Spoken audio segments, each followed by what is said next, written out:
Okay. So ఇదివరకు ఏదన్నా సరే కొంచెం ఫైర్గా మాట్లాడే అరవింద్ గారు ఎన్నికల సమయం వచ్చేసరికి కాస్త నెమ్మదించారు. ఏమైతే డిసెంబర్ 3 తర్వాత టీఆర్ఎస్ వాళ్ళు ఓడిపోయారు కదా, దాని తర్వాత తగ్గించేసుకున్నాను నేనే. ఓకే. సో ఇప్పుడు మళ్ళీ ఎంపీ ఎలక్షన్స్ వస్తాయి కదా. ఎలక్షన్లు కాదు, వాళ్ళని దింపాలి, ఆ కసి వేరు. వీళ్ళు దింపేసినాం కదా, ఇప్పుడు ప్రోగ్రెసివ్ అడ్మినిస్ట్రేషన్ మీద ధ్యాస పెట్టుకోవాలి, ప్రోగ్రెసివ్ పాలిటిక్స్. మరి ఇంకొకళ్ళు అధికారంలోకి వచ్చారు, వాళ్ళు నింపే కార్యక్రమాలు చేస్తున్నారా? వాళ్ళకి అంటే కాంగ్రెస్ని ఎదుర్కొనే పద్ధతి వేరే ఉంటుంది, టీఆర్ఎస్ని వేరే ఉంటుంది. ఓకే. కాంగ్రెస్ వాడు టీఆర్ఎస్ కేసీఆర్ భాష కాంగ్రెస్ వాడు మాట్లాడాడు, అట్లా మాట్లాడు కదా. ఓకే. సో వాళ్ళు అలా మాట్లాడారు కాబట్టి ఆ విధంగా కౌంటర్ ఇచ్చారు. అంతే కదా మరి. ఓకే. ఇప్పుడు రేవంత్ రెడ్డి గారు కూడా అంతే ఘాటుగా మాట్లాడుతున్నారు.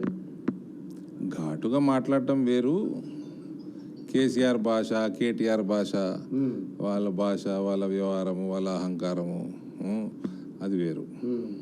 సో రేవంత్ రెడ్డి గారు కూడా మొన్న ఒక మాట మాట్లాడారు రీసెంట్లీ కొన్ని సభల్లో, గద్దె దించి ఈసారి అక్కడ దేశంలో మోడీని కంపల్సరీ గద్దె దించుతాం అని చెప్పి మాట్లాడారు. ఎలా ఉండు ఫస్ట్ కోమటిరెడ్డి వెంకటరెడ్డి నీ గద్దె ఏం చెప్తాడో చూసుకోరు ఫస్ట్.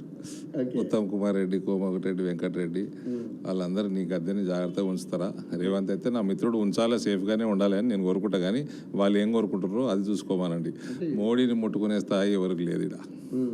ఓకే. ఈసారి మరి ఆప్కి పార్ 400కి పార్ అంటున్నారు, అంటే నిజంగా 400 పైనే వస్తాయి?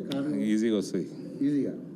గతంలో 303, ఇప్పుడు ఎన్డీఏకి 400 పైన అన్నారు, 370 బీజేపీ టార్గెట్ వస్తాయి.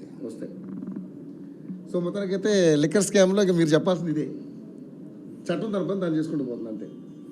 మీ అందరికి కూడా కావాల్సిందే అయింది కదండి, ముఖంలో మీడియాకి మాకేం సంబంధం లేదు, జస్ట్ ఎందుకంటే గతంలో అడిగేది మీరు, గతంలో మీరే ఒక్కొక్క అడిగేది, ముఖాలు వెలిగిపోతున్నాయి మీ.